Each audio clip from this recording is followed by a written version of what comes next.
Taking the Test by Mendy Sobol. Narrated by Kai Ngongolo.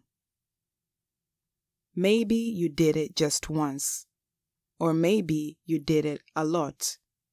Maybe it was a lover or a needle, or that soccer game when you were injured, and sitting on the bench afterwards realized the blood on your jersey wasn't yours. That was so long ago, but time can't heal all wounds. Passing years no longer guarantee safety. So maybe you better make sure before you take the new job or a new lover, before you make your first child. You've thought about it before, tried not thinking about it, thinking instead about how the risks are small, how you probably have nothing to worry about. None of that matters now. You need to know, and you know it's time to take the test. You could go to a doctor. That's easy enough, and your health insurance may even pay for it. But there is that release you signed, the one everybody signs, permitting your doctor to provide information requested by your insurer. And you know if you fail the test, then lose your job, lose your insurance, you'll never get health care coverage again, just when you need it most. That leaves the clinic. You've never been there because they only treat people without insurance. People who can't afford a doctor, but they'll test anyone, no questions asked, and they'll do it anonymously. So you call, and the woman who answers the phone tells you they offer tests every Monday at 9 a.m. First come, first served, no appointments. You figure you better get there early, but when you arrive at 8:30, there's already a line. 30, maybe 40 people. Taking your place at the end, you recognize a woman from the library, but you don't say hello. You'll see her again many times, but neither of you will ever mention being in that line.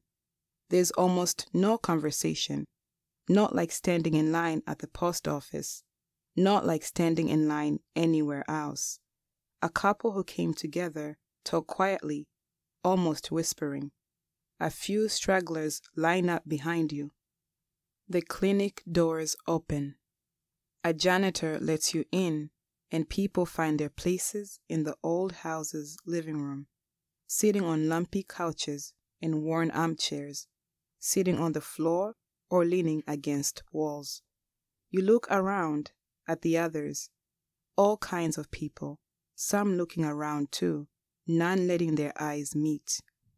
A year earlier, on jury duty, 50 strangers in a room, same time of day. 50 strangers talked, drank coffee, shared pictures of children and grandchildren. Not here, not on Mondays.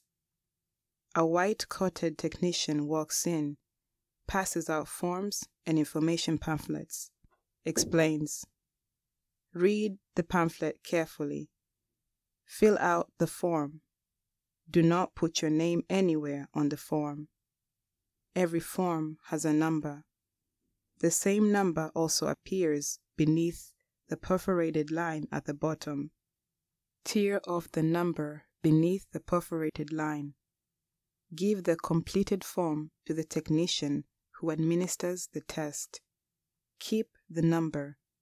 Do not lose your number. The white-coated technician leaves. You fill out the form.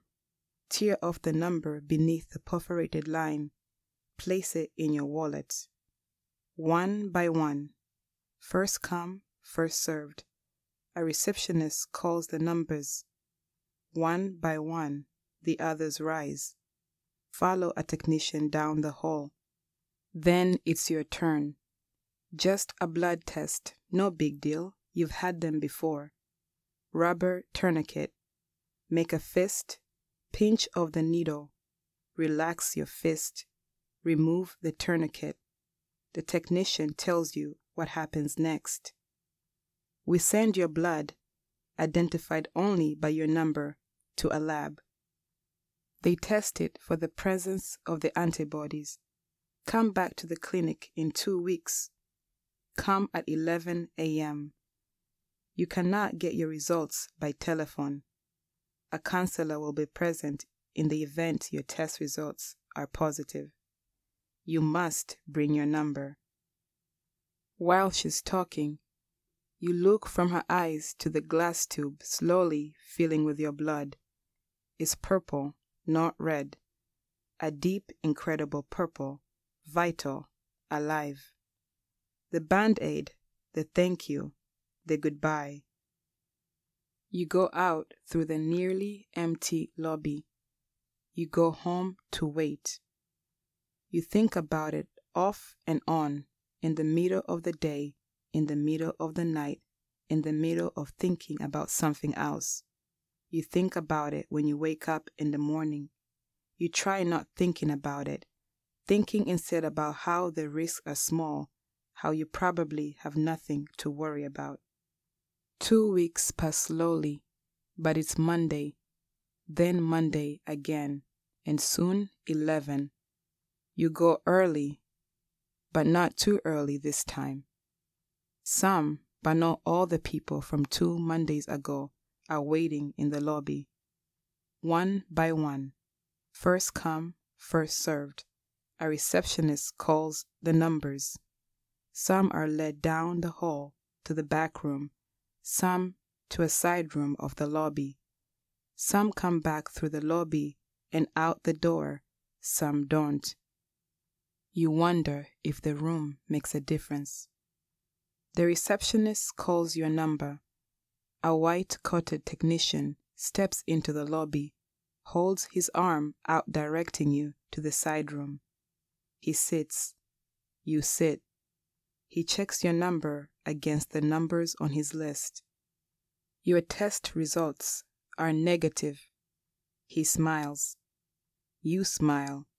Shaking hands, he guides you back to the lobby, through the front door, out into suddenly very fresh smelling air.